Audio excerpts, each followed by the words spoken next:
Oi pessoal, eu sou Paulo Maron e vocês estão assistindo a mais um Afinando os Ouvidos.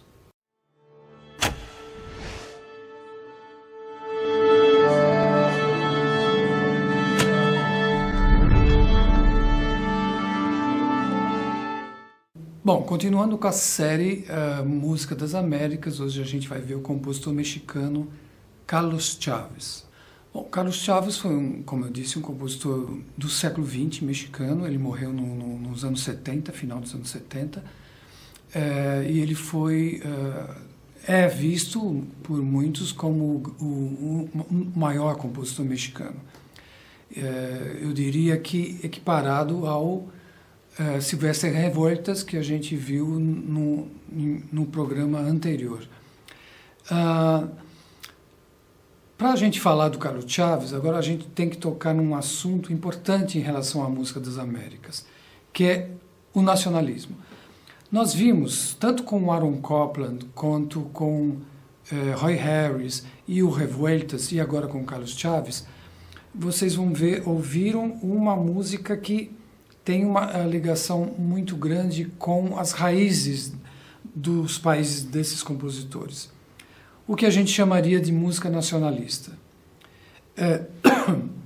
E isso surgiu nas Américas no século XX, mas o nacionalismo em música começou na segunda metade do século XIX com os compositores russos, o Grupo dos Cinco, que a gente já falou aqui no Afinando os Ouvidos há muito tempo atrás, no ano passado, e talvez a gente aborde de novo o Grupo dos Cinco. E essa ideia de buscar as raízes dos seus países e unir ao conhecimento musical, acadêmico, digamos assim, acabou se espalhando na Europa. Então, os países, principalmente os países eslavos, começaram também com o nacionalismo e depois se espalhou também para a Espanha, Portugal. E quando veio para as Américas, isso foi justamente no final do século XIX, início do século XX, os compositores de vários países das Américas começaram a ter um interesse e a deixar um pouquinho a influência europeia para se ligar mais à música das suas raízes e tentar essa união. É o que Aaron Copland fez um pouco, o Roy Harris, mas principalmente o Revueltas e o Carlos Chávez em relação ao México. Ambos, é lógico, vão dar uma preferência pela influência da música do índio mexicano. Então, muito da música pentatônica aí está presente, e sem, lógico, a esquecer totalmente da música europeia. Então, é uma junção, como eu disse, dos conhecimentos acadêmicos com a música das raízes desses compositores. O Carlos Chávez foi um compositor que todo o conhecimento dele acadêmico, de conhecimento musical, foi no próprio México. No início dos primeiros 1915, por aí, ou seja, depois da Revolução Mexicana, Carlos Chávez era um jovem compositor, mas já bastante respeitado em torno. Ele foi à Europa nesse período, conheceu alguns compositores, principalmente os compositores franceses, foi aos Estados Unidos nos anos 20, ele acabou no final dos anos 20, início dos anos 30, criando a Orquestra Sinfônica Mexicana, do qual ele convidou o Revueltas para ser o seu assistente. Essa história eu contei para vocês. E nesse período, o Carlos Chávez começa a ter cada vez mais interesse numa música desse interesse com a ligação com as raízes mexicanas. Vamos ouvir, para começar, um trecho do seu concerto para piano, que é de 1938.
Com o passar do tempo, essas formas clássicas foram... o Carlos Chaves querendo se distanciar um pouquinho e conhecendo muito da música contemporânea, dos títulos, principalmente da obra contemporânea, para fugir das formas clássicas, o Carlos Chaves começou a também utilizar isso. Vamos ver um exemplo disso na sua obra O Pingos, de 1957.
Bom, eu falei muito dessa influência da música do índio mexicano, a música indígena, na obra de Carlos Chaves. Ele escreveu 100 sinfonias, mas a Sinfonia número 2, sem dúvida nenhuma, é a mais popular e a mais tocada no mundo todo. Eu mesmo já tive esse privilégio de reger essa peça, a Sinfonia Índia. E eu queria muito colocar um trecho para vocês dessa obra, e que ela usa instrumentos de percussão indígena, vários instrumentos. Então nós vamos pegar a seção intermediária até o fim da sinfonia, para vocês terem uma ideia desse típico estilo da música de Carlos Chaves e a obra que o tornou tão conhecido no mundo todo.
Bom, vocês ouviram então um trecho da tão famosa Sinfonia Índia de Carlos Chaves. O próximo Afinando os Ouvidos, nós vamos voltar para o Brasil para falar da obra de Villa-Lobos.